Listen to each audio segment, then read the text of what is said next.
Sebab tu ulama yang kaji dia kata tidak sabit kerana bulan tu, kerana isteri dia di sepanjang tahun, isteri dia hak mana kena qada puasa tu, boleh dikatakan tak qada, payah nak qada. Sebab apa? Dia mana tahu kalau Rasulullah nak pergi dekat dia macam mana kalau dia puasa, jadi ganggu. Rasulullah dia tak suka maknanya kalau orang buat ibadat nak ganggu. Jadi masing-masing isteri tu tidak, kecuali hak dia nak qada, hak dia mai kotor tu pada bulan Syaban. Sebab apa? Mungkin Nabi larang jangan masuk bulan puasa pula tu, tak qada. Sebab tu dia himpun di sana. Himpun di sana masing-masing isteri. Jadi Nabi SAW pun puasa juga. Sebab apa? Kalau tidak boleh jadi isteri tu puasa tak sedap hati, tak senang hati. Puasa terkilat, puasa serba salah. Jadi Nabi SAW puasa kan dia pun tak ada puasa apa. Itu tujuan dia. Bukan kerana bulan gapo, tak ada. Support bulan mana-mana. Itu hak betul. Hari Isnin Khamis tu iyalah hak tu. Orang tak kira bulan apa-apa pun ada sama. Tengah bulan hak tu ada sama, bulan apa-apa ada sama. Ya dia puasa jadi banyak, lebih banyak tu sebab tadi sebab nak jaga hati isteri-isteri dia. Itulah yang sesuai dengan Nabi SAW. Banyak kalau kita belajar hadis, kita tengok hadis ni, kita kena cari hak mana yang lebih sesuai dengan Nabi SAW. Ada juga kadang-kadang hak tidak sesuai, dipakai juga hak tu. Jadi bila tidak sesuai, tak boleh lah. Kita sepatutnya mana cari hak mana yang lebih sesuai dengan Nabi SAW, yang boleh menjadi contoh kepada orang lain. Orang lain pun kalau turut lagu tu bagus. Bukan nak bawa sesuatu yang tak boleh dijadikan contoh. Macam hak minggu-minggu lepas kita bincang, tak boleh nak buat contoh, tak ada pasal tu.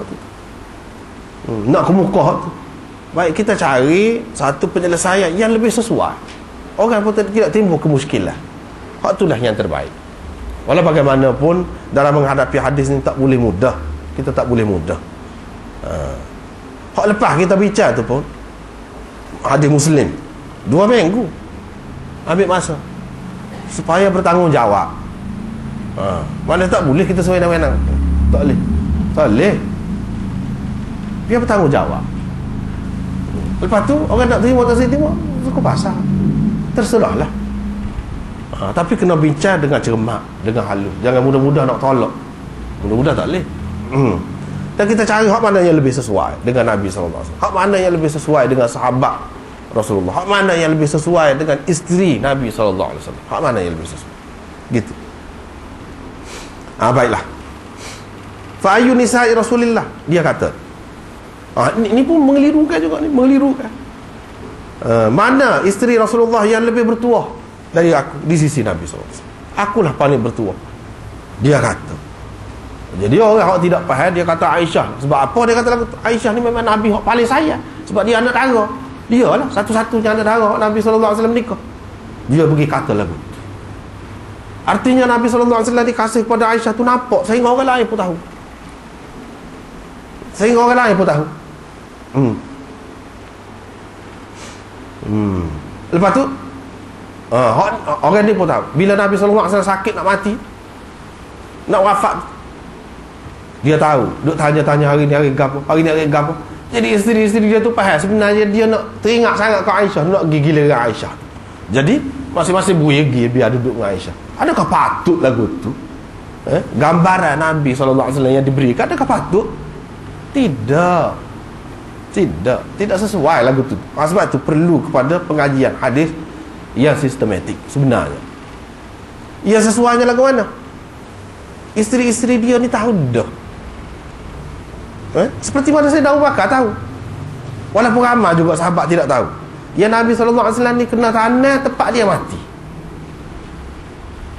Situlah dikebumikan tempat dia mati. Dia tahu dah. Sayyidina Abu Bakar misalnya, dia tahu tu.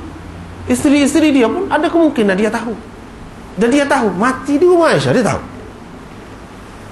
Dengan sebab itu Nabi SAW duduk tanya-tanya, bukan tanya teringat ke Aisyah, teringat ke dia sakit dah, kita kata sakit, kenapa apa nak berjalan, bukan nak pergi apa ni bersukaria lagi. Tak ada masa tu, bukan sesuai tu. Hak sesuainya dia teringat kepada Allah, nak bertemu. lepas satu dunia, satu halangan, satu ikatan, kau hampir dia kepada Allah, kau hampir dia kepada tempat tuju dia. Sebab itu dia kata, apabila diberi pilihan nak dunia kau nak mati, nak setiap Nabi diberi pilihan lagu. Dia kata ar-rafiqal a'la, dia nak tu, dia nak ar-rafiqal a'la, mana pergi ke suatu alam di mana tempat berada orang-orang yang suci, ruh orang-orang yang suci, nak pergi situ. Ataupun ar-rafiqal a'la, teman yang tertinggi, maksudnya Tuhan. Mengikut kehendak Tuhan, Tuhan nak mati, nak pergi dekat dia. Itu hak sesuainya dengan Nabi SAW. Bukan sesuai kita kata Nabi SAW ni teringat ke Aisyah, jadi sehingga isteri dia lah yang tahu belakang. Adakah patut? Kenapa dia pengajarannya hak dapat lagu tu? Nak ajar, kalau lagu tu contoh Nabi yang kita dapat daripada Nabi SAW, kalau kita nikah ramai, biar kita sebut depan bini kita ramai-ramai ni, ya kita tu teringat kau lagu tu. Adakah patut? Ataupun kalau kita tidak sebut lagu tu pun, perbuatan kita tu dia nampak lagu tu. Adakah patut? Adakah itu yang nak diajar oleh Nabi SAW? Tidak, tentu sekali tidak. Lepas tu hak ni apa makna? Hak ni dia perasan. Dia perasan. Sebab apa Nabi SAW dengan isteri dia, kalau dengan isteri itulah seseolahnya dia lah yang terbaik. Isteri lain pun perasan lagu tu juga. Gitu ni maksud dia. Bukan maksud semua orang lain tahu Nabi SAW bui ke dia ni lebih. Tidak mana lagu tu. Kalau lagu tu tak molek tu. Ini menunjukkan dia cerita hak dia berasa. Orang lain pun berasa lagu tu juga. Tidak timbul masalah Aisyah ni dia pelebih sehingga giliran dia lebih daripada orang lain. Adakah berlaku lagu tu? Tak ada. Kalau berlaku lagu tu, benar sabar. Ini tak ada. Bila tak ada, supalah. Apa yang dia kata lagu ni? Dia kata lagu ni tu hak dia berasa. Dan begitulah sepatutnya. Kalau seseorang tu berkahwin ramai, dia kena buat lagu tu. Jangan isteri tu berasa dia dipandang kurang, dipandang lekeh, tidak diberi perhatian. Jangan. Kalau tidak, tak sah nikah. Kalau nak nikah, lagu tu. Itulah sunnah Nabi SAW. Baru kita boleh ambil sesuatu. Kalau tidak, kenapa dia kita nak belajar daripada Nabi SAW? Hak seperti kebanyakan orang duduk sebar kan, kalau kita duduk dengar lagu tu. Jadi kenapa dia pengajaran? Kenapa dia? Tak sesuai tu, tak sesuai dengan Nabi SAW, dan tidak dapat pengajaran untuk kita. Kita tidak boleh jadikan contoh. Kalau buat contoh juga, semua orang tak suka. Hak tak suka tu, dia bukan fitrah, bukan cara Nabi SAW. Hak suka, hak molek, akibat dia molek, itulah cara yang Nabi SAW tinggalkan. Baiklah. Aisyah ni dia suka masuk tudkhil ini, masukkan ke dalam rumah suami lah. Maknanya kita kata mengantar kita kata pergi mengantar pengantin tu ke rumah suami, maknanya untuk dia bersama-sama dengan suaminya lah pada bulan Syawal. Sebab tadi habis itu. Baiklah, apa Imam Nawawi kata? Imam Nawawi ada sebut, dia kata fi istihbab tazwij wa tazawuj wa dukhul fi Syawal. Jadi ashab kita telah menyebutkan tentang istihbab buat gitu, dan mereka berdalil dengan hadis inilah. Maksud Aisyah dengan mengemukakan hak ni dan dia buat begini ni ialah nak menolak amalan jahiliyah dan apa yang difaham oleh sebahagian orang awam hari ini. Imam Nawawi kata ni hak zaman dia tu, iaitu makruh berkahwin dan mengahwinkan dan mengantar pada bulan Syawal. Orang pada masa tu ada bid'ah ni. Jadi bid'ah zaman jahiliyah, memang orang masa jahiliyah menganggap tak molek pada bulan Syawal. Aisyah buat gitu, nak tolak hak tu, nak hapuskan hak tu. Ini cara sahabat-sahabat Nabi SAW. Imam Nawawi sebut hak orang pada masa dia tu, orang pada masa dia tu pun percaya lagu tu juga, anggap lagu tu. Pada masa, kalau lagu tu kena tolak. Kena tolak. Wa hadza batilun la asla lahu. Ini tidak ada asal. Tidak ada hadisnya. Tidak ada hadis. Dan ini adalah saki-baki peninggalan jahiliyah. Mereka menganggap nahas lah, maknanya pada bulan Syawal. Itu semua tak betul lah. Seperti mana tak betul pada bulan Syawal dianggap begitu, pada bulan lain pun sama juga. Kalau dia anggap bulan lain itu membawa nahas apa semua, itu tak betul. Bahkan kita sepatutnya kena langgar hak tu. Kena langgar. Seperti mana Aisyah ni langgar. Orang tak boleh kahwin pada bulan Syawal, hak mana ada sakit baki jahiliah, dia kahwinkan. Kita pun kalau orang tak boleh bulan Safar, kita buat bulan Safar. Itu sepatutnya. Jangan takut. Allah SWT yang menentukan. Itu sepatutnya.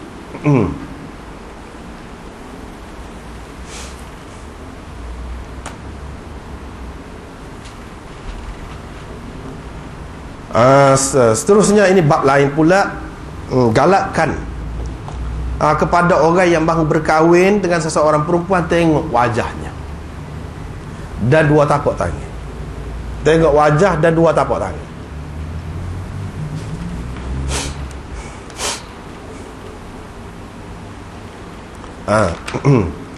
Hadis ni, yang ni dua hadis yang bagi di sini. Yang pertama, ada seorang itu nak menikah dengan seorang perempuan Ansar. Nabi SAW pun tanya, tengok dah kah? Dia kata tak tengok lagi. Nabi SAW suruh pergi tengok.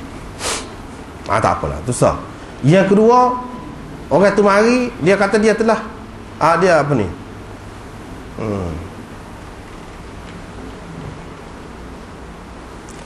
dia telah berkahwin dengan perempuan Ansar. Nabi SAW kata tengok dah. Dia kata kerana pada mata orang Ansar itu ada sesuatu. Dia kata tengok dah. Nabi SAW pun tanya, berapa mas kahwin? Dia pun ayat. Hak ni hak sudah kahwin, hak yang pertama tu belum kahwin lagi. Dua hadis. Baiklah, kita tengok dulu hak Imam Nawawi kata. Kita tengok dulu. Dia syarah tu tidak nak baca semualah, berkait dengan bahasa tu tak perlulah. Ada setengah ulama kata, dia kata pada mata orang Ansar itu ada sesuatu. Sesuatu tu maksudnya kecil mata dia. Ada setengah ulama kata sigar, mana mata dia tu kecil sikit berbanding mata orang lain lah. Lepas tu adakah ini makna molek, cantik, sesuatu yang menarik atau tidak menarik? Ada dua kemungkinan. Setengah ulama mengatakan tidak cantik. Tidak cantik. Tapi itu kurang tepat itu. Dan adakah ini yang dimaksudkan dengan sesuatu tu? Sesuatu tu maksudnya kecil, mata kecil, biasanya tak comel lah. Gambaran orang kalau mata tu tidak luah molek, tidak berapa comel kita kata. Maknanya adakah nak pula Nabi SAW ni nak secara tidak langsung kita kata nak menghina atau merendah-rendahkan golongan Ansar? Tak benar. Itu pendapat yang pertama, itu tidak sesuai. Jadi syai'an ni di sini sesuatu tu mana sesuatu yang istimewa, sesuatu yang menarik.